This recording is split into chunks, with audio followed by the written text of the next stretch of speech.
So in this presentation, I am going to cover the topic of types of machine learning with some practical examples. So in the previous video, I have covered what is machine learning and what is the need for machine learning. So based on your comments, I have received that if more practical examples are there, the understanding will be better.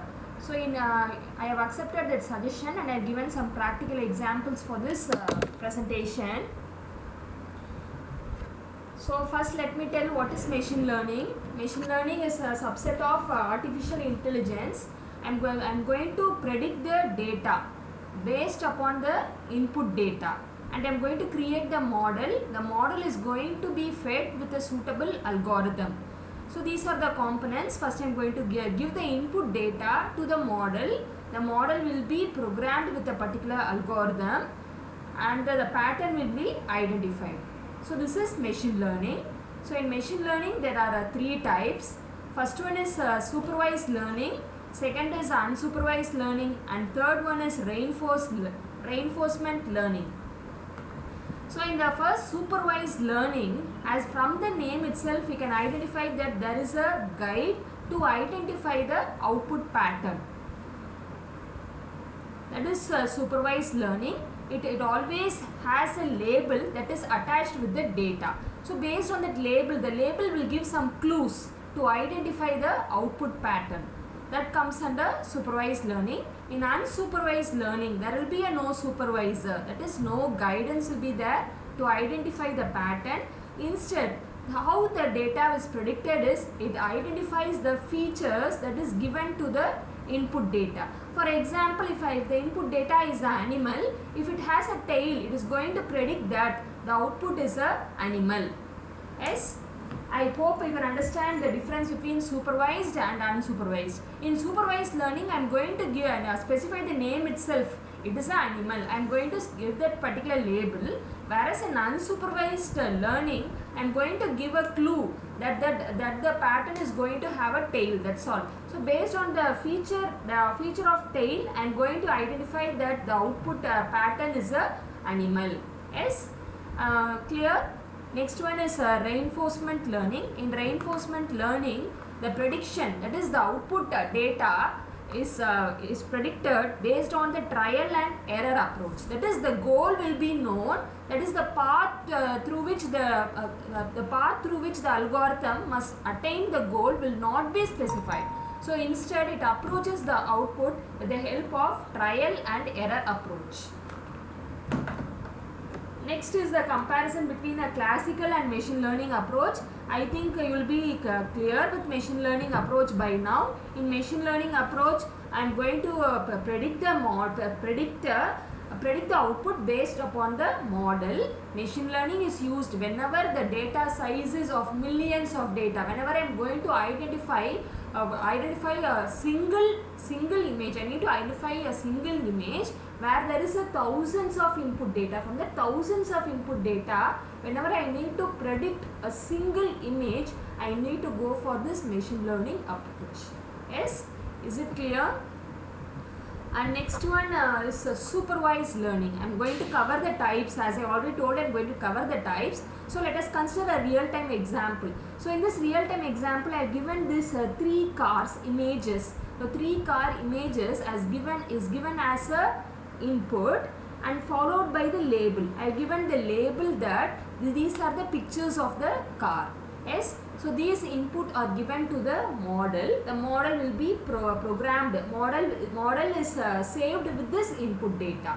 Yes, so whenever you have an input other than this particular label, so this model will easily tell that it is a new data. And based on that particular clue, you will be predicting the output. The prediction will be based upon the label that is fed inside the model. Yes. And next, let me tell what are the types of supervised learning. There are three types in supervised learning. First one is binary classification, multi-class classification, and regression problem. Binary means 2, so I am going to have two buckets of comparison which tells that if the yes or no alone. And in multi-class classification, I am going to have three buckets for comparison. whether the climate is low or medium or high. So it can make multiple decision. That comes under multi-class classification. And the next one is the regression problem. So regression problem, it works on a specified range. Yes, if the range is between this to this, you give the output. If the range, for example, the share price is between this point and this point, means it will give you the output. But it's not within that particular range, the prediction will not be made. So this comes under supervised classification. Next, let me go to unsupervised classification. As I already told, it has no guide, so it has no label, and what it does is it creates the data on its own.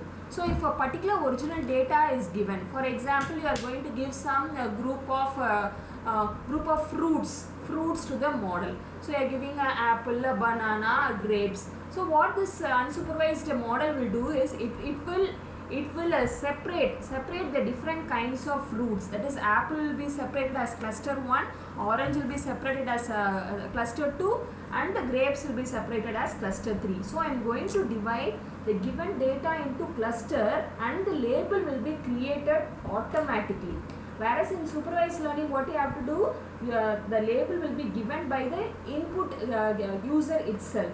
But in unsupervised learning, the label will be created by the model itself.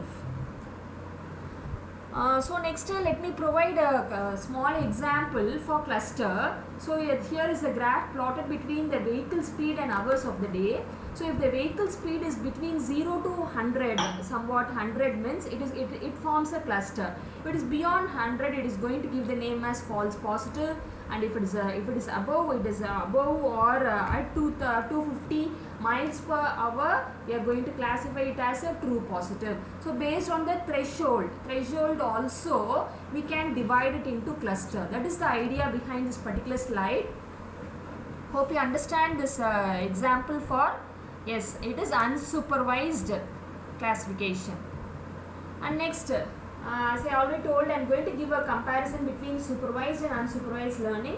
As I told, there is a input data. I am going to give a set of input data, and I am going to give the annotation also that these are apples. I am going to give it to the model. So the model will learn that, oh, these are apples, so the apple will be red in color. It will identify it. It will have that particular intelligence. And after it is given to the model, so if I'm going to give the apples alone, it will tell that it is an apple. If I'm giving an orange, it will not know that it is an orange, because I need to specify the data priorly itself. Yes. And for example, if you take unsupervised learning, I'm going to give some mixture of data. I'm going to give some apple, banana, and some pomegranate. So some group of inputs are given. Yes. So how it identifies is with the help of a particular feature. It will be able to know that apple will be red in color, banana will be yellow in color, and pomegranate will be round in shape. So based on the particular shape, size or color classification, so the model is going to divide it into clusters. So I am going to have 3 clusters here. One cluster is apple, and second cluster is pomegranate, and the third cluster is banana. So where it is used widely is, as I already told, it is used in medical images. If I want to identify the abnormal images, for example, there are 1,000 patients who are having a particular cancer disease. So if I want to identify that particular disease, if I am giving that particular data to the model, it will identify which is normal and which is an abnormal one. Hope you now I think you will be clear about the types of machine learning. To consolidate, there are 3 types of machine learning: supervised, unsupervised, and reinforcement machine learning. And coming finally to the reinforcement learning, as I already told, it is nothing a trial and an error approach. Here the goal will be known. So which point to reach, that will be known, but the path to the goal will not be known. So what it does, it keeps on following a trial and error mechanism until the specified goal is reached. So this comes under reinforcement learning. Yes. And hope you will be clear with the types of machine learning, and hope this the types of practical examples will be sufficient for you to understand with machine learning. So in my upcoming slides, I'll update about artificial intelligence and deep learning techniques which is used widely in the research field. Thank you.